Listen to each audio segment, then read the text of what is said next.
Welcome back to the Review Tuesday. My name's Ruben and I'm going to be reviewing Scrooge, A Christmas Carol. But first we are continuing along with our 25 days of opening, a little pop idol Christmas advent calendar. We've done one. Let's get into number two. So number one was R2-D2 with reindeer horns. Pulling out a little plastic baggie. I think this is a Sith snowman, which is such a fantastic, cool idea. Love it. Sith snowman. Yeah. Let's jump into the review. So Scrooge, A Christmas Carol is taking the story that we've seen from A Muppet Christmas Carol to Scrooge to Spirited and keeping what's traditional with it. But then the fun part comes, and that's what we expect from a new Scrooge reimagining. So it's the same story but with a different coat, and the animation here is incredible. We have the director Stephen Donnelly. Stephen Donnelly is an award-winning Scottish director, screenwriter, producer and lyricist with over 20 years of animation experience. We also have Access Studios, who's done amazing animation from the Lego City Adventures to Lost in Oz, Love, Death and Robots. And so you take all of that experience and then you add in, sorry, I'm just reading like little bits because it's too much to remember. And the cast, Luke Evans, who voices Scrooge, Olivia Colman voices Paz, Jessie Buckley voices Isabel, Johnny Flynn voices Bob Cratchit. The list goes on. We have an amazing voice cast.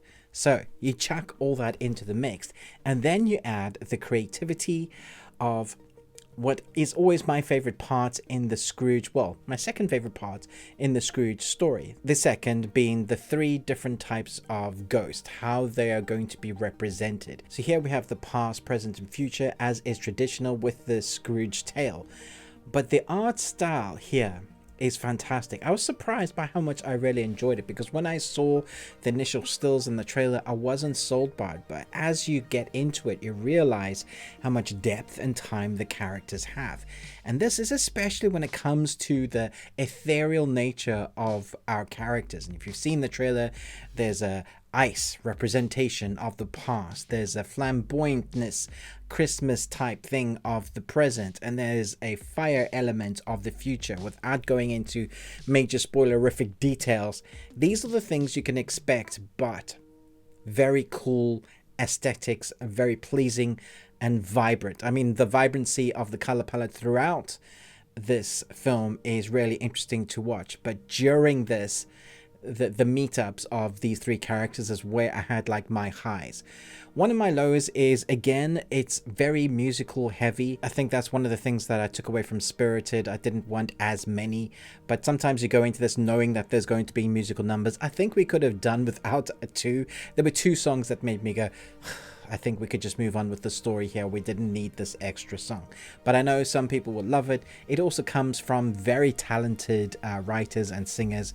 When you're listening to the people sing and the mouth movements match it, you feel like the characters are singing, and the songs are really well written. They're very well sung, like it places you in the mood and the zone of what's going on in that time.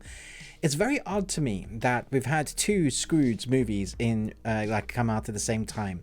The one with Ryan Reynolds and Will Ferrell, the live action Ferrell, and I thought that was okay. But this animated, I didn't expect it to be, well, for me to feel much more emotionally engaging. I'm not saying that this is better. For me, I think I enjoyed it much more than Spirited, but I just feel like as an emotional gut punch, it is there. Whenever you have that Little Tim storyline, if that hits and they've done it well, and it does for me in this, then you have an emotional range where Scrooge is having to learn what he's normally learning.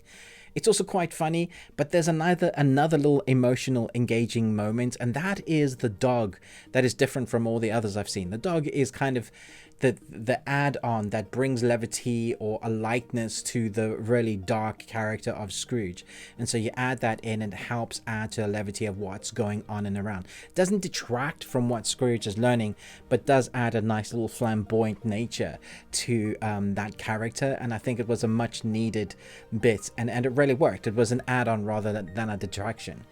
So all in all, I thought the music numbers were great. The animation is very good and at times excellent. Like, it's very good and then it excels. Like, I was like, wow, that bit was very, very cool. I like what you did there. The flamboyant nature with the vibrancy of the color palette lends yourself to going, well, this is really fun. I think some of the numbers you may get stuck in your head and sing as well. And then you'll have the emotional feels at the end. I'm going to give this 4 Nicolas Cages out of 5. You got one. Every year we get a number of Scrooge adaptations, and every year I go, ugh, not another one. And then sometimes there's a diamond in the rough, to quote the Aladdin quote. And I think this one is. Very weird to me that Spirited for me was fine, but this is good. Thanks so much for watching. Let me know your thoughts and feelings. We're going to be doing a review every single day until Christmas, and on Christmas we will have a review out. I have a special coming out with Movies and Munchies on Christmas, so I hope you enjoy that.